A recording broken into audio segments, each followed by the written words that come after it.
Triology classes for a better world. Trilogy class में आज हम लोग डिस्कस करेंगे क्लास 11 पे इकोनॉमिक्स का इंट्रोडक्शन। तो इंट्रोडक्शन में आज हम लोग जो पढ़ने वाले हैं वो है इकोनॉमी का मीनिंग और इकोनॉमिक प्रॉब्लम।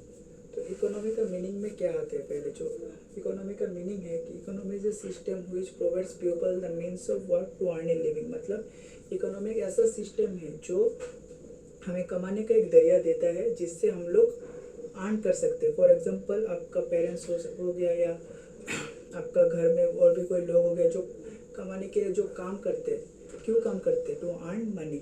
और एक एग्जांपल ले सकते हैं कि जैसे कि हम लोग को पता है कि इन इंडिया और in other country most of the peoples are engaged in industrial sector और else agriculture sector. Why? Because they wants to earn money. तो इकोनॉमी का इजी मीनिंग है कि हम लोग इकोनॉमी में काम क्यों करते हैं, बिकॉज हम लोगों को कमाना है। आप लोग फैक्ट्री देख लिया, इंडस्ट्री देख लिया, वो इकोनॉमी नहीं है। वहाँ पर लोग जाकर जो कमा रहे हैं, वो मनी जो आ रहा है, उसको बोलते हैं हम लोग इकोनॉमी। तो हम लोग ने इकोनॉमी का मीनिंग अच्छे से समझ लिया। अभी हम लोग पढ़ेंगे what are economic problem. Economic problem में जो पहला नाम निकल के आते हैं हमारे सामने वो है अनलिमिटेड वांट्स, एंड सेकंड जो नाम निकल के आते हैं वो है स्कैर्सिटी ऑफ रिसोर्सेज, और थर्ड आते हैं ऑल्टरनेटिव यूजेस ऑफ रिसोर्सेज। तो अभी हम लोग फर्स्ट डिस्कस करेंगे what are scarcity of resources. तो स्कैर्सिटी ऑफ रिसोर्स को समझने के पहले अभी हम लोग एक एग्जांपल देते हैं। जो हमें पता है कि हमारा अर्थ 70% कवर्ड है वाटर के साथ, लेकिन तब भी हमारे पास वाटर का स्कैर्सिटी है। वाटर का बहुत ज़्यादा स्कैर्सिटी है, बहुत कमी है वाटर का। तो हमें वाटर को बहुत समझ के यूज़ करना चाहिए। फॉर एग्जांपल अभी आप लोग नहाने के लिए आपको चाहिए दो बाल्टी। फॉर एग्जांपल आप लोगों को नहाने के लिए चाहिए 2 बाल्टी वाटर, लेकिन आप लोग अभी यूज़ कर रहे हो only one bucket of water. क्यों? क्योंकि वाटर का स्कैर्सिटी है। तो वाटर का स्कैर्सिटी के कारण हम लोग वाटर को ठीक तरीके से यूज़ नहीं कर पा रहे। तो इसमें आता है स्कैर्सिटी ऑफ रिसोर्सेज। और एक एग्जांपल ले लेते हैं, जैसे कि आपको पेरेंट्स ने आपको 1000 का पॉकेट मनी देते। तो 1000 का पॉकेट मनी में आपको ट्यूशन फीस भी देना पड़ता है, उसके बाद आपको ड्रेस भी खरीदना पड़ता है, आपको मूवी भी देखना पड़ता है, आपको हर चीज़ करने के लिए वो इस 1000 के अंदर ही करना पड़ता है। तो 1000 से भाई कैसा होगा इतना कुछ। अगर 1000 के साथ और एक ज़ीरो ऐड हो जाता तब शायद आप लोग बोलते कि नहीं आप ठीक है, लेकिन आपके पास बस 1000 रुपीज़ ही है। तो 1000 में तो इतना कुछ प्रॉब्लम नहीं है। तो आपके पास पैसा 1000 का पॉकेट मनी में आपको ट्यूशन फीस भी देना पड़ता है, उसके बाद आपको ड्रेस भी खरीदना पड़ता है, आपको मूवी भी देखना पड़ता है, आपको हर चीज़ करने के लिए वो इस 1000 के अंदर ही करना पड़ता है। तो 1000 से भाई कैसा होगा इतना कुछ। अगर 1000 के साथ और एक ज़ीरो ऐड हो जाता तब शायद आप लोग बोलते कि नहीं आप ठीक है, लेकिन आपके पास बस 1000 रुपीज़ ही है। तो 1000 में तो इतना कुछ प्रॉब्लम नहीं है। तो आपके पास पैसा का स्कैर्सिटी है। तो इससे आप समझ सकते हो कि स्कैर्सिटी ऑफ रिसोर्स का मीनिंग। अब नेक्स्ट आता है अनलिमिटेड वांट्स।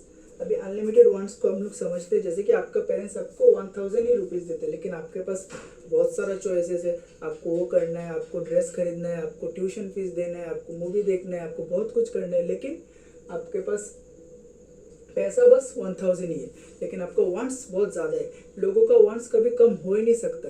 आप लोग मुकेश अंबानी का भी एग्जांपल ले सकते हो, जैसे कि उनके पास सबको पता है वो कितना पैसा है उनके पास, लेकिन वो भी आप लोग मुकेश अंबानी का भी एग्जांपल ले सकते हो, जैसे कि उनके पास भी हमें पता है कि उनके पास बहुत सारा पैसा है, लेकिन उन्हें भी लगता होगा कि नहीं यार मेरे पास बहुत कम पैसा है, मुझे और भी कमाना है, मुझे और भी कमाना है। लोगों का वांट्स कभी भी लिमिटेड हो ही नहीं सकता। अगर आप में से किसी को लग रहा है कि नहीं मेरा इतना ही मेरा लिमिटेड है, तो नहीं भाई ऐसा नहीं है। आपको भी कभी ना कभी ऐसा लगेगा कि नहीं मुझे और थोड़ा कमाना है, मुझे और थोड़ा चाहिए। तो लोगों का वांट्स कभी भी लिमिटेड हो नहीं सकता। नेक्स्ट आता है ऑल्टरनेटिव यूजेस ऑफ रिसोर्सेज। मतलब हम लोग जो रिसोर्सेज यूज़ कर रहे हैं उसका ऑल्टरनेटिव यूजेस भी होता है। फॉर एग्जांपल हम लोग वाटर का यूज़ कर रहे हैं, तो वाटर का भी भाई ऑल्टरनेटिव यूजेस होते हैं। वाटर में कभी कभी हम लोग इससे जैसे कि वॉश करने के लिए यूज़ करते हैं, उसके बाद नहाने के लिए यूज़ करते हैं, और भी बहुत कम करने के लिए वाटर का यूज़ करते हैं। तो वाटर का भी अनलिमिटेड यूजेस होते हैं। इसका मतलब है कि हम लोग everything is depends on choices के बिना कुछ भी पॉसिबल नहीं इकोनॉमी। तो भाई कोई भी इकोनॉमी बिना प्रॉब्लम का नहीं होता। हर एक इकोनॉमी में कहीं ना कोई प्रॉब्लम होता है। आप चाइनीज़ इकोनॉमी ले लो, रशियन इकोनॉमी ले लो, इंडियन इकोनॉमी ले लो, हर एक इकोनॉमी में भाई प्रॉब्लम तो होता है। तो अभी हम लोग सेंट्रल प्रॉब्लम ऑफ इकोनॉमी में हम लोग 3 क्वेश्चन का आंसर ढूंढेंगे। जो क्वेश्चन है what to produce, how to produce और for whom to produce. So अभी हम लोग देख लेते हैं व्हाट टू प्रोड्यूस मतलब कौन सा कमोडिटी हमें प्रोड्यूस करना है, कितना क्वांटिटी में प्रोड्यूस करते। तो इसका आंसर देगा हमें व्हाट टू प्रोड्यूस। तो इसमें हम लोग क्या लिखा है, which goods and service to be produce मतलब हम लोग कौन सा कमोडिटी हम लोग प्रोड्यूस करेंगे, कौन सा गुड हम लोग प्रोड्यूस करेंगे और कितना क्वांटिटी में प्रोड्यूस करेंगे जो हमें अनलिमिटेड सेटिस्फेक्शन देगा, जिन लोगों को अनलिमिटेड सेटिस्फेक्शन देगा।